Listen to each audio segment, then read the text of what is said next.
गणेशाय नमः. श्री सद्गुरु रामचंद्राय नमः. खर त्रिशरादे बळावरते राक्षसांचे जाती व्यक्ते रामेरणी पाडिले क्षिते शर संपाते निवटोनिया. प्रभु रामचंद्र भगवान की जय.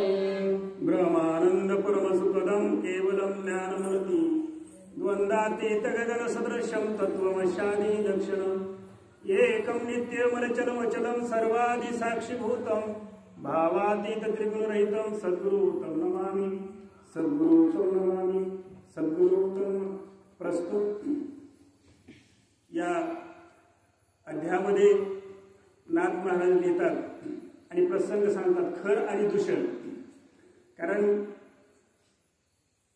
स्वरूपनखेचा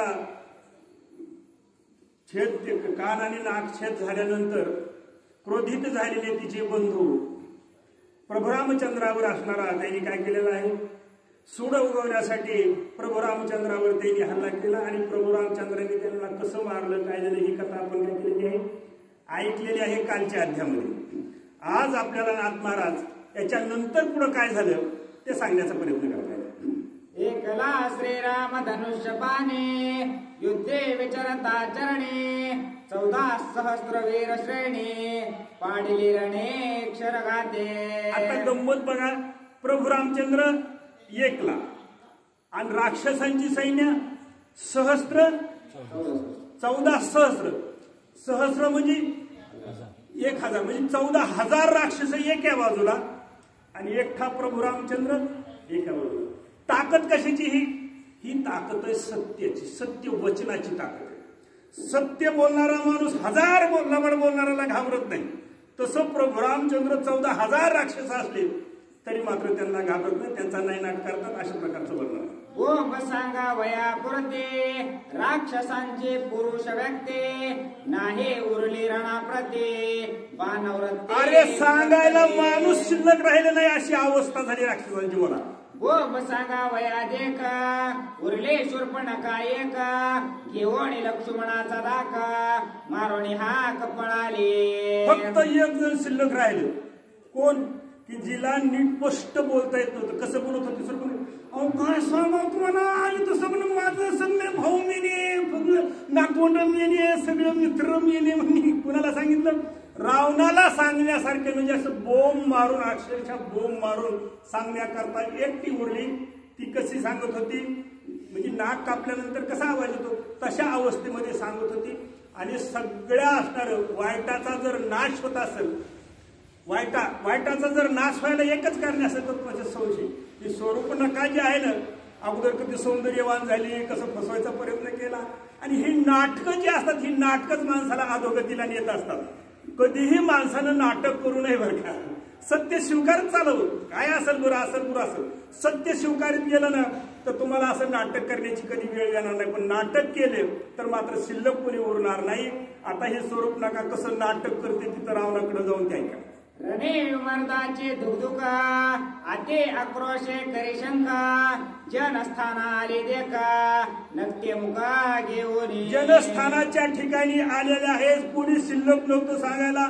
आणि बोंब मारून म्हणजे असं ठणन ओरडून सांगते की आता या राक्षस कुळामध्ये कुणी शिल्लक राहू शकत नाहीये. अशा प्रकारची बोंब असणारी स्वरूपनखा करते. खरा अधिकांच्या पत्ने हसते शूर्पणखे देखोने ओहिने सगौरवे तरणे नाकी सुपाने बाणले. म्हणजे राक्षसांच्या बायका नवरा मेल्याचं दुःखच विसरला. खरं माणसाची अवस्था बघ, आपण किती दुःख आहे याचं कधी माणूस पश्चाताप करत नाही. पण दुसरं दुःखी झालं की माणूस हसायला सुरुवात करतो. स्वतःचं दुःख विसरून, स्वतःचं दुःख विसरून दुसऱ्याच्या दुःखाला हसायचा माणूस प्रत्येक ही माणसाची काय आहे प्रवृत्ती आहे. ही राक्षसांच्या पत्नींची प्रवृत्ती कशी बघा. काय नाथ महाराज सुंदर एका अक्षरामध्ये तिथे भाव सांगून जात आहे की नकटी पाहिल्यानंतर पती मेल्याचं दुःख विसरल्या आणि दुसऱ्याचं नाक कापल्यासाठी हसू लागले. अशी अवस्था आहे मानवाची. दोघे मानसे ते किती खरा देख मरण येते हा निश्चय स्त्रियांचे चित्ते तिने हसते शूर्पणखे. आता त्यांच्या लक्षातच नाही आपले पती मरणार खरासारखे आणि दूषणासारखे एवढ्या बलाढ्य आपले, कारण खूप असणारा आपल्या पतीवर असणारा स्त्रीचा काय असतो गर्व असतो आपल्या नवऱ्याबद्दल. प्रत्येक स्त्रीला असतो, असला पाहिजे, त्याच्यातलं काही दुमत नाही. निश्चित असला पाहिजे, आत्मविश्वास होता. एवढ्याला आमच्या बलाढ्य कुठं एक मानवाच्यानं कुठं बोलू शकतील का? हिचंच कसं नाक कापलं असं त्या आविर्भावामध्ये त्या हसत होत्या. हे पे करेत सांगे माता रनेक शोभोनिया रघुनाथ सोडो निबाणांचा वर्त केला निपांत राक्षसा. आणि मग ती फॅ फॅ करीत म्हणजे कसं सांगत होती तुम्हाला डबल सांगतात. अगं काय हसता तुम्ही चांडाणी हो, तुमचे नवने मान्य नवने असं म्हणून सांगत होती. त्रिशिराकार दूषणा 14 सहस्त्र राक्षस गणा श्रीरामे मारण्या पण. अरे एकट्या रामाने 14,000 राक्षस मारले येड्यासारखे. काय हसतात तुमचे नवने मान्य नवने. ऐसे ऐकताची गोष्टी जनस्थाने भूप उठे वेर निर्दाळ निजग जेटे निर्लज्ज नकटे काले. आणि मग मात्र त्यांना वाटलं खरं आमचे एवढे प्रागण्य असणारे एकट्या रामाने मारले. खात्री पटल्यानंतर ही ज्यावेळेला बुमलू बुमलू बुमलू बुमलू सांगायला लागली, कारण एक गोष्ट माणसाला लवकर पटत नाही, खोटी का सांगा. आता आपण टीव्हीवर पाहतो ना advertise, काही नसतं त्या पावडरमध्ये निर्मा वॉशिंग पावडर काही तिनं मळली येत नाही, काही नाही. पण ती 10 बाऱ्या सांगितल्यानंतर एकदा माणसाला जाऊ द्या मुरुद्या एकदा आणावाच काही की असं वाटतं. ते गुडघ्या दुखायची सांगते ताजी एक advertise ती अमृत लोणी काही नसतं त्याच्यामध्ये. पण 10 बाऱ्या सांगितल्यानंतर एकदा माणसाला घ्या वाटतो. तसं ती 10 बाऱ्या तुमचे नवने मेने तुमचे नवने मेने तुमचे नवने मेने म्हणल्यानंतर मग याला वाटलं खरंच असं झालं का. म्हणून असणाऱ्या त्या रडू लागलेल्या आहेत नाथ महाराज. कारण रामायणामध्ये 2 रस लेखकांनी भरलेले आहेत. एक आहे करुणारस आणि दुसरा आहे हास्यरस. तसं कथेमध्ये 9 रस असतात बरं का. 9 रसाने असणारी कथा असणारी लेखकाचं काम असते. त्याला असं कलर देणं मंडप टाकणं हे, कारण श्रोत्याला श्रवण सुखाच्या मांडवी पैसे त्याला वक्ता म्हणायचं असतं, त्याला लेखक म्हणायचं असतं. की श्रोता जो असतो ना तो श्रोता असा सतत असणारा डोलत राहायला पाहिजे. त्यानं प्रत्येक वाक्याला असणारा प्रतिसाद देत राहायला पाहिजे. त्यावेळेला वक्त्याला काय असतं तरी अवधान ऐकले तिजे मग मी सर्व सुखास पात्र होईजे हे प्रत्युत्तर उत्तर वाजे उघड ऐका. माऊलीसारखे सुद्धा म्हणतात की श्रोत्यावर असणारा वक्ता अवलंबून असतं. नाथ महाराज म्हणतात अरे किती रंगवलं त्यांनी, किती रंगवलं की आता ती स्वरूप नकांच्या त्या सगळ्या राक्षसांच्या बाया बोलू लागल्या की आगे मग ही बातमी सांगायला तू नाक कापून म्हणजे आपशापून पुन्हा आणखी घेऊन आलीस का काय, अशा प्रकारचं तिथं वर्णन आहे. करिता नक्तेचा कैवारा त्रिशरा दूषणाधी खरा 14 सहस्त्र निशाचरा सहपरिवार मारी. नाथ महाराज म्हणतात की ह्या नकटीचा कैवार घेतल्यामुळं कुणा आक्षेप घेतला आता ते खर दूषणचे 14,000 राक्षस मिळते. त्यांच्या बायकांनी आक्षेप घेतला की ह्या चांडाळणीच्या संरक्षणासाठी आमच्या नवऱ्याला काय गमवावा लागला, जीव गमवावा लागला.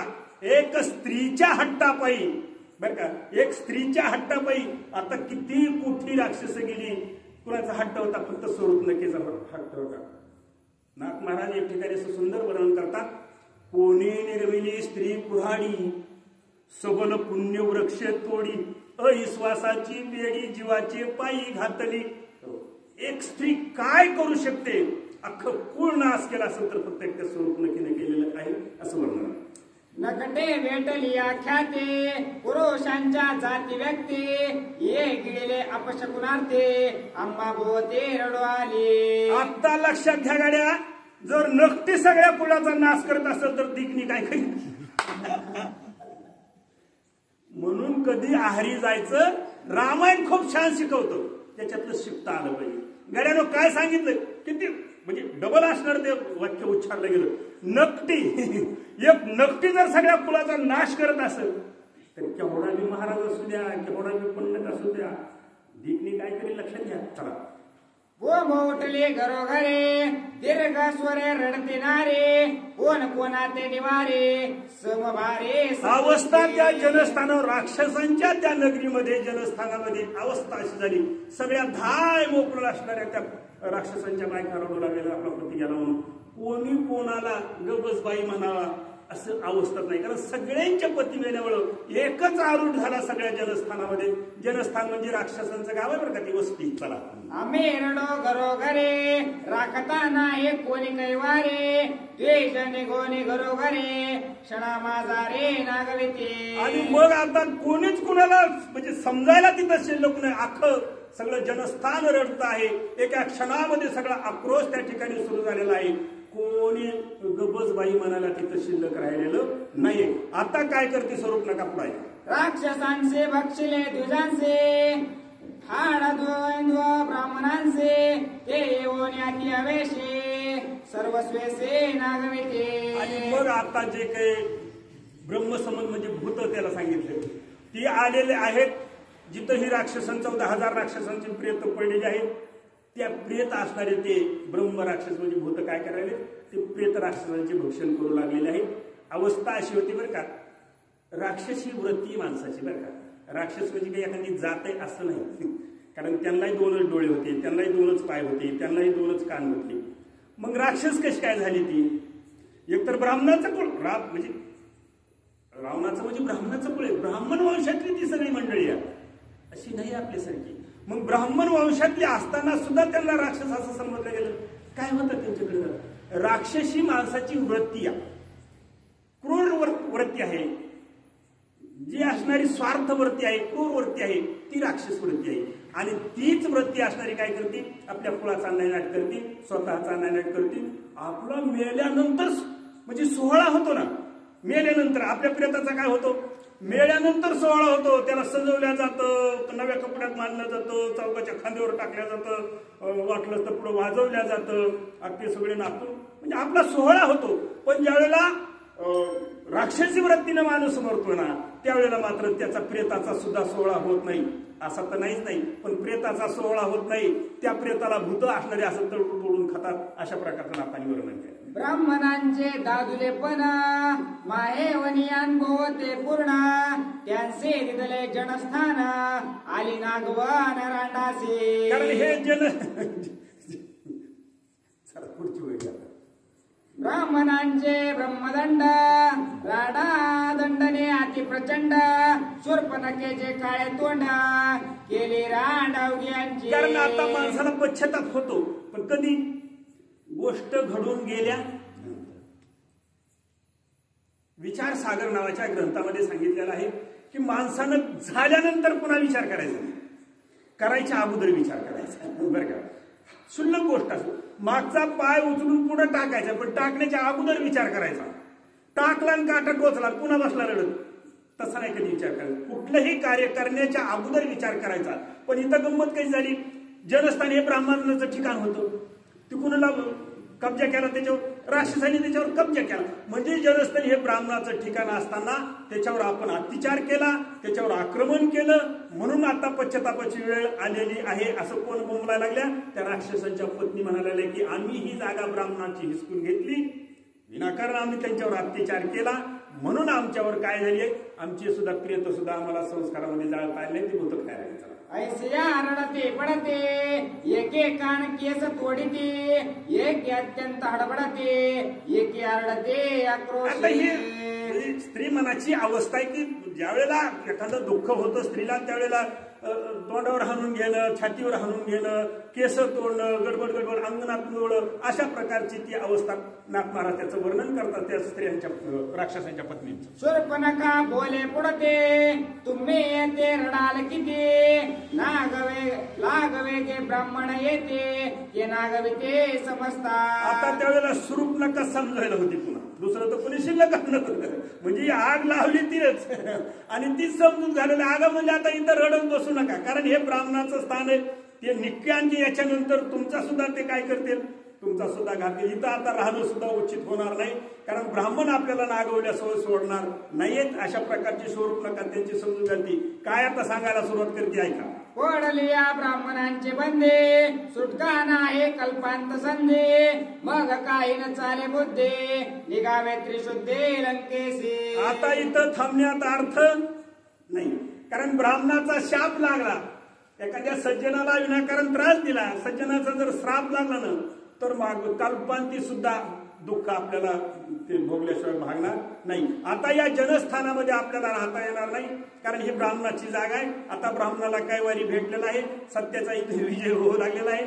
आपण आता इथलं काय केलं पाहिजे, पळ काढला पाहिजे. लंकेला पळा ग संज्ञा संज्ञा संज्ञा पळा म्हणजे आता इथं थांबू नका.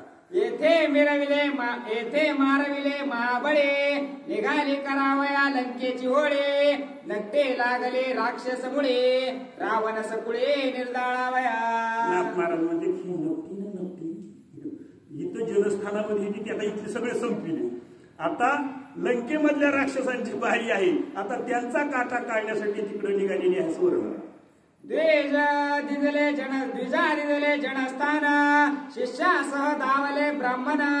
राक्षसे गजबजल्या पूर्ण, पलायमान समुदाय. आता मग जी काही समजा लपून बसलेले होते सगळे ब्राह्मण हे, आता जनस्थ सगळे राक्षस नेले. आपली जागा आपल्याला परत सुटल्यानंतर सगळे धावल्यानंतर राक्षसने तिथून पळ काढलेला.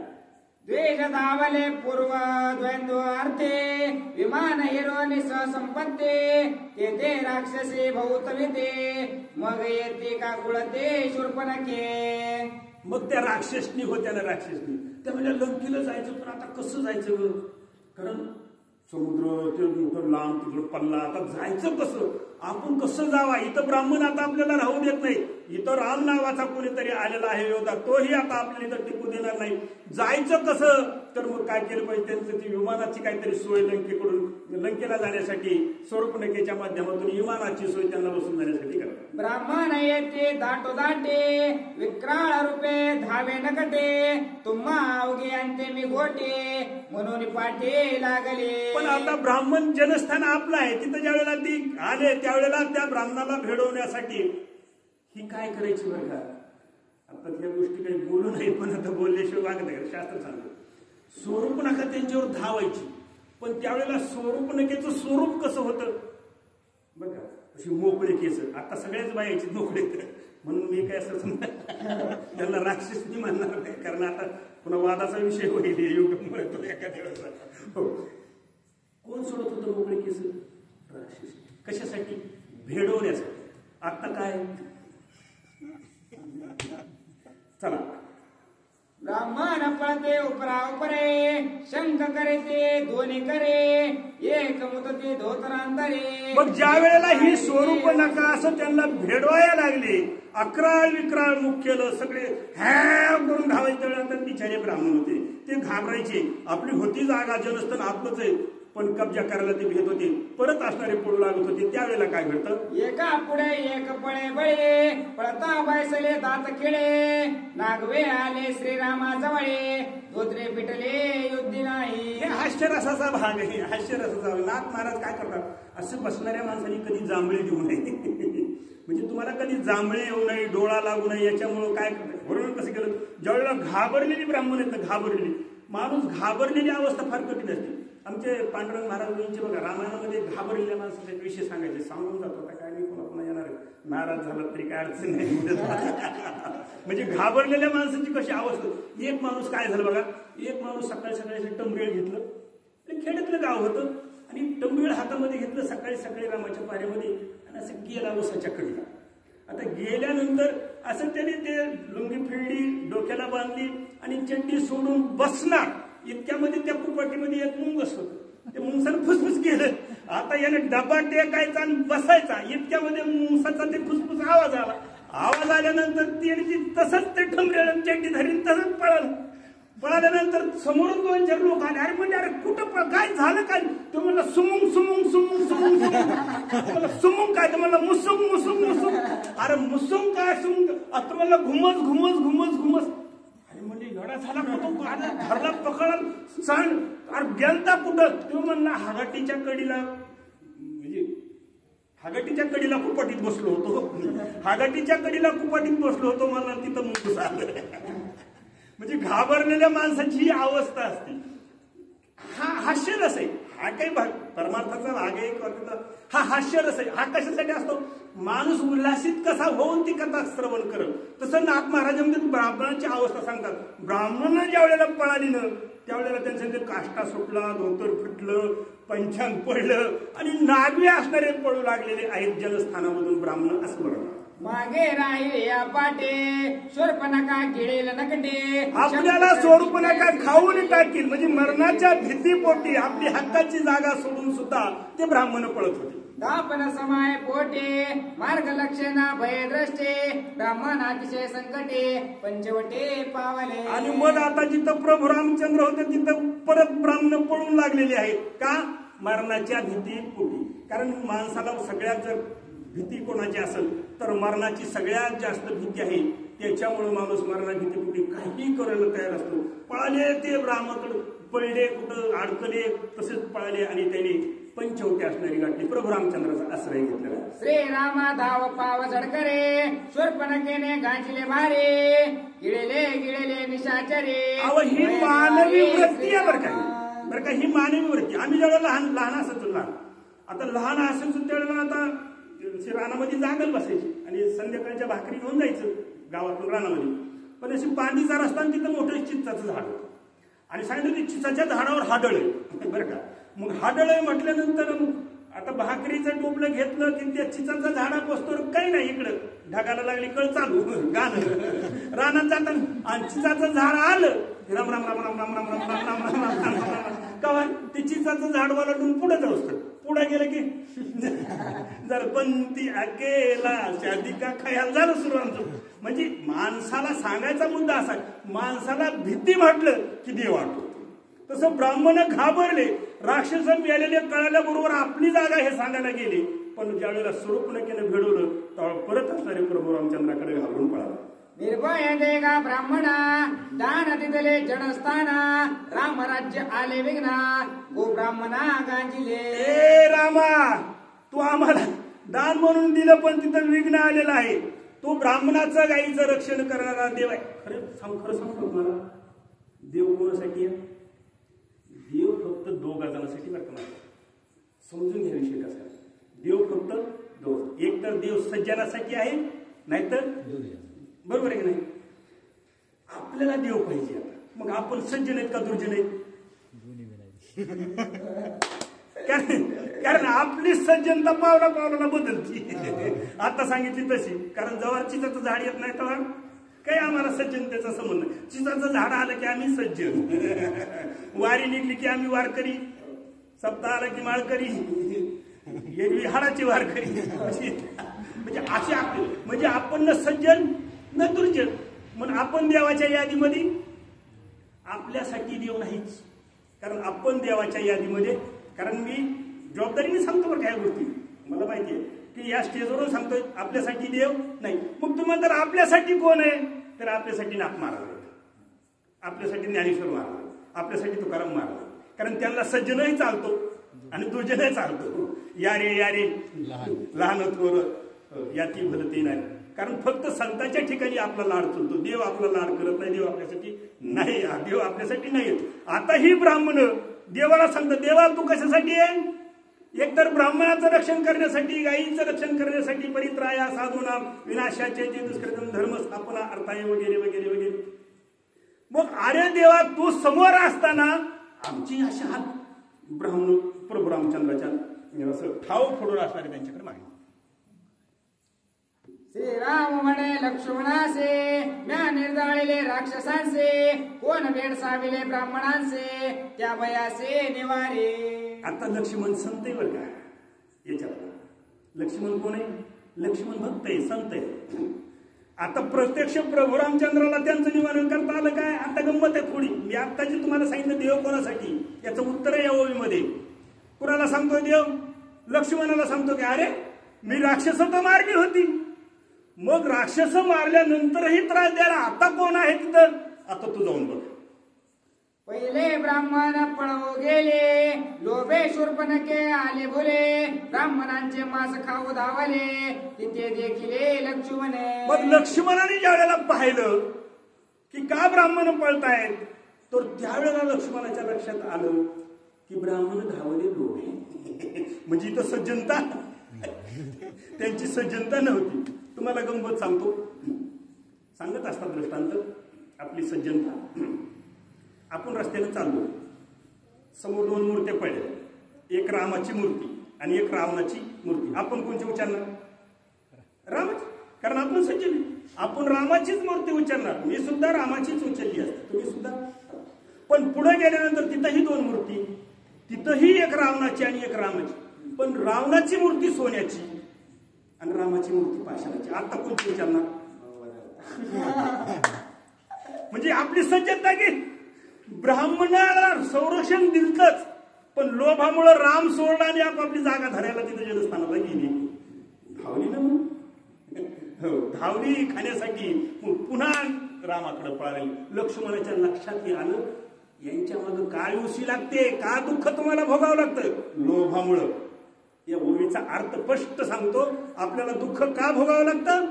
लोभामुळे दुःख भोगावं लागतं. हे लक्ष्मणाच्या म्हणजे संतांच्या लक्षात आलं. आता काय करतात ऐका. मेघनासे का विटंबिले, राक्षसांचे समाप्ती झाले, शूर्पणखा ते विसरले, पक्षी आले द्विजांचे. आणि मग आता ही शूर्पणखेला राक्षस सगळे मारलेला द्वेष असतो तिच्या मनामध्ये आहे. म्हणून ही ब्राह्मणाला, कारण काय होते बरं का, आशा आहे आशा. ही आशा काय करते? लोभ आहे, लोभी माणसा तो लोभ वाढवते. आशा ही लोभाला जन्म देते आणि त्याच्यामुळे काय होतंय, मग माणूस सज्जनता विसरतो, सत्कर्म विसरतो, सत्य विसरतो आणि त्या लोभामुळं असणारा माणूस दुःखाला कारणी होतो.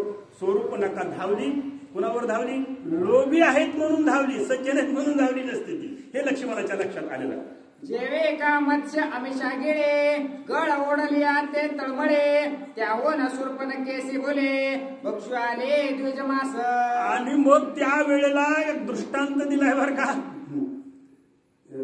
गळ असतो ना, गळ मासे पकडणारे, त्या गळाच्या टोकाला थोडीशी कणिक किंवा एखादं दावणा लावल्या जातो आणि ते पाण्यात टाकलं जातं. आता माशाला माहीत नसतं त्याच्यामध्ये गळ आहे म्हणून. तो कशाला बोलतो?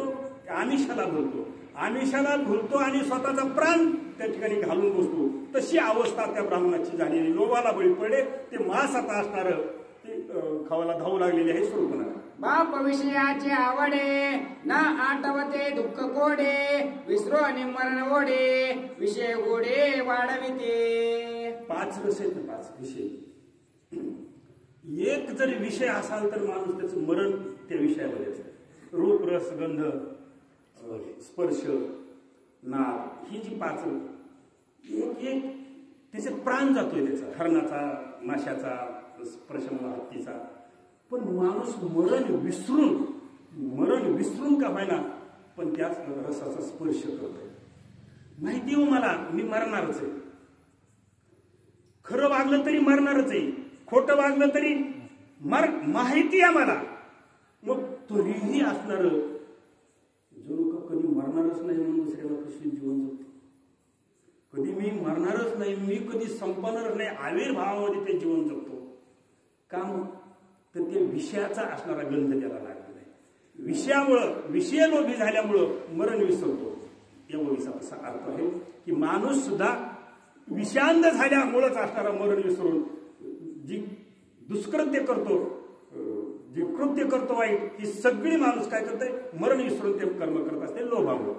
करोने स्त्रियांचे हनना, ते पाळले श्रीराम वचना, तिचे छेदिता दोन्ही काना, पलायमान शूर्पणखा. आता हिंदू धर्माचं एक वैशिष्ट्य आहे की स्त्रीचा वध करू. पण हे आता फक्त कुठे? पुराणातच आहे. ते फक्त पुराणात आहे. स्त्रीचा वध करू नाही हे कुठे? प्रभू रामचंद्रानं ते काटोकाट पाळलं की स्त्रीचा वध करू नये. मग वध करू नये पण काय करावा? तिचा अपमान केला. अपमान हे मरणापेक्षा वाईट आहे. म्हणजे मरणाची, मृत्यूदंडाची जी शिक्षा आहे त्याच्यापेक्षा अपमान ही सगळ्यात मोठी शिक्षा आहे, हे आपलं हिंदू शास्त्र सांगतं. म्हणून प्रभू रामचंद्रानं काय केलं? मग सगळ्यात जर अपमानित जर गोष्ट असेल तर ती नाक.